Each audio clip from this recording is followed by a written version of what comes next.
Woodman spare that tree, हे लकड़हारे, हे काश्तकार, तुम उस पेड़ को छोड़ दो। ये टाइटल है पोएम का। अब देख लेते हैं वन बाय वन इस पोएम में और क्या है।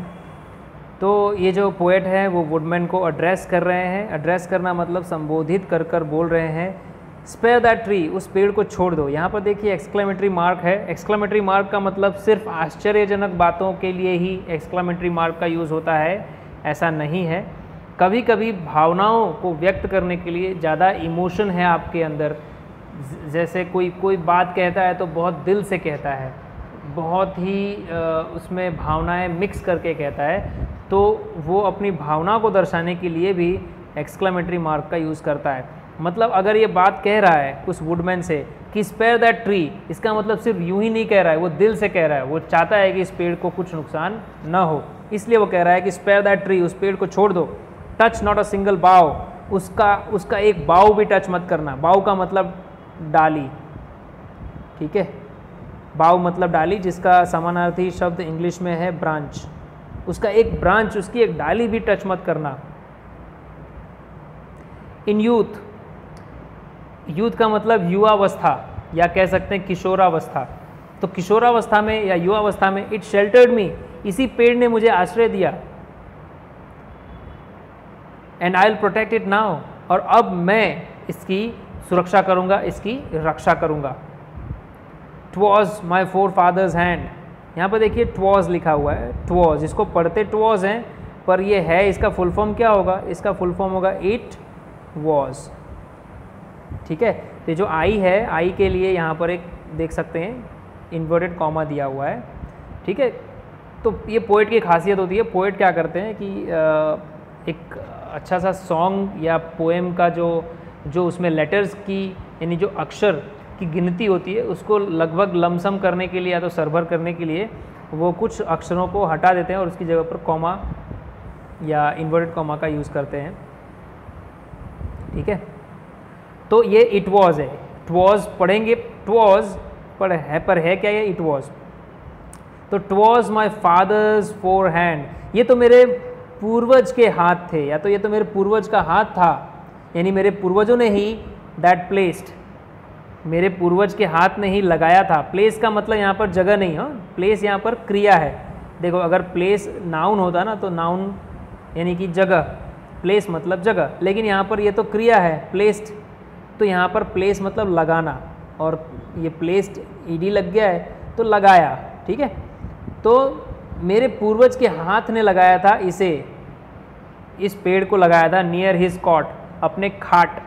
कॉट का मतलब है खाट, अपने खाट के ही पास में मेरे पूर्वज के हाथ ने इस पेड़ को लगाया था। कहने का मतलब ये है कि मेरे पूर्वज ने अपने खाट के एकदम समीप इस पेड़ को लगाया था। भाई पूर्वज के हाथ ने लगाया था, इसका मतलब पूर्वज ने ही लगाया था, ठीक है। आपको एक और चीज़ बता दूं, पहले भी मैंने आपको बताया होगा कि कुछ वर्ड्स हिंदी के कुछ वर्ड्स इंग्लिश में लिए गए हैं। जैसे मैंने आपको अभी बोला खाट, तो खाट से ही ये लिया गया है कॉट, COT कॉट, ठीक है। आपको जानकर आश्चर्य होगा कि कई सारे, जैसे जंगल जो वर्ड है, जंगल शब्द हिंदी का शब्द है जो कि अब इंग्लिश में यूज़ किया जाता है और हिंदी में भी। तो ऐसे कई वर्ड्स हैं जिनका इंग्लिश में यूज़ होता है, ठीक है। पराया, आपने सुना होगा पराया, ठीक है। पराया वर्ड भी इंग्लिश में यूज़ होने लगा है, या पहले से होता आ रहा है, पराया, पराया, ठीक है। तो ये पराया का मतलब होता है जैसे जो गली के कुत्ते होते हैं जिनको कोई पालता नहीं है, ठीक है, तो उनको पराया डॉग्स आप कह सकते हैं। वैसे ये वर्ड आया इसलिए मैंने आपको वो बताया, बाकी उससे इसका कुछ लेना देना नहीं है। तो कॉट मतलब अपनी खाट के समीप ही इसके पूर्वज ने ये पेड़ लगाया था, और आज ये पेड़ बहुत विशाल हो गया है। There woodman let it stand, वहीं उसको वहीं खड़े रहने दो। इसका मतलब उस पेड़ को वहीं रहने दो। Woodman Dai x shall harm it not, तुम्हारी कुल्हाड़ी इसको नुकसान न पहुंचाए, ये ध्यान रखना। शल हार्म इट नॉट, ये नॉट यहाँ इस शल से जुड़ा हुआ है। तुम्हारी कुल्हाड़ी इसे नुकसान न पहुंचाए, ये ध्यान रखना। दैट ओल्ड फेमिलियर ट्री, ये तो वही पुराना और परिचित, फेमिलियर का मतलब परिचित पेड़ है, हुज ग्लोरी एंड रिनाउन, जिसकी कीर्ति और रिनाउन मतलब ख्याति, दोनों वर्ड एक ही है, दोनों वर्ड का मीनिंग एक ही है, कीर्ति ख्याति, ठीक है। जिसकी कीर्ति और ख्याति are spread over land and sea, जिसकी कीर्ति और ख्याति फैली हुई है समुद्र के उस पार भी और इस धरती के उस पार भी। कहने का मतलब देश विदेश में इसकी ख्याति और कीर्ति फैली हुई है। ये तो वही पुराना पेड़ है जो कि हमसे परिचित है। And wouldst thou hew it down, और तुम चाहते हो कि तुम उसे काट कर गिरा दो। ह्यू का मतलब काट कर गिरा देना, और डाउन वैसे भी लिखा है, तो ह्यू इट डाउन का मतलब काट कर गिरा देना। तो तुम चाहते हो, यू वुडस्ट के बाद यू, दाउ का मतलब यू, तुम चाहते हो कि तुम इसे काट कर गिरा दो। वुडमैन फॉरबेयर दाई स्ट्रोक, तुम अपने प्रहार को रोक दो। फॉरबेयर का मतलब नियंत्रण में रखो, रोक दो अपने प्रहार को। स्ट्रोक का मतलब प्रहार, तुम जो भी प्रहार करने जा रहे हो उसे रोक दो। कट नॉट, मत काटो। इट्स अर्थ बाउंड टाइज, इसकी जड़ों को मत काटो। O spare that aged oak, अरे इस बूढ़े ओक को छोड़ दो। Now towering to the sky, ये बूढ़ा ओक अब तो क्या आसमान को छू रहा है, इतना ऊंचा हो गया है। टावरिंग का मतलब ऊंचा हो जाना, ठीक है, ये क्रिया है। तो ये तो आसमान की तरफ कितना ऊंचा हो गया है, तो इस पुराने ओक को छोड़ दो। अब ये याद कर रहा अपने बचपन के दिन और पुराने दिन। ये कह रहा है बट एन आइडल बॉय, जब मैं एक आइडल बॉय था, जब मैं निठल्ला था, मुझे कोई काम होता नहीं था, ठीक है, मैं बेकार सा लड़का था, तब आई सॉट, मैं ढूंढता था। सॉट का मतलब ढूंढना। सीक, देखो SEE, सीक मतलब क्या होता है, ढूंढना, इच्छा रखना कुछ पाने की, और उसी का दूसरा रूप है सॉट। तो मैं ढूंढता था इट्स ग्रेटफुल शेड, इसके ग्रेटफुल छाँव को ढूंढता था। ग्रेटफुल का मतलब है इसके आनंददायी छाँव को मैं ढूंढता था।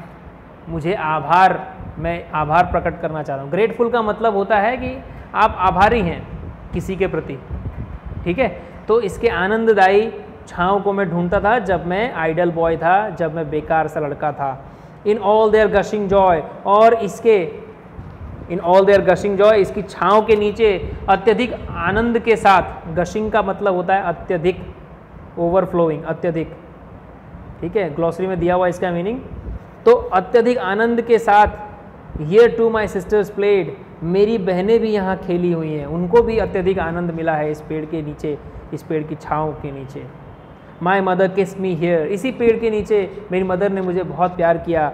My father press my hand, और इसी पेड़ के नीचे मेरे फादर ने मेरा हाथ पकड़कर मुझे चलाया। फॉरगिव दिस फूलिश टीयर, इस फूलिश टीयर को तुम भूल जाओ, मेरे आंखों में जो आंसू है तुम उसकी तरफ ध्यान मत दो। But let that old oak stand, लेकिन तुम इस पुराने ओक को वहीं खड़े रहने दो, कोई नुकसान मत पहुंचाना, क्योंकि मैं इसकी रक्षा के लिए हूँ। इसने मेरी रक्षा की थी, अब मैं इसकी रक्षा करूँगा। That is it in this poem.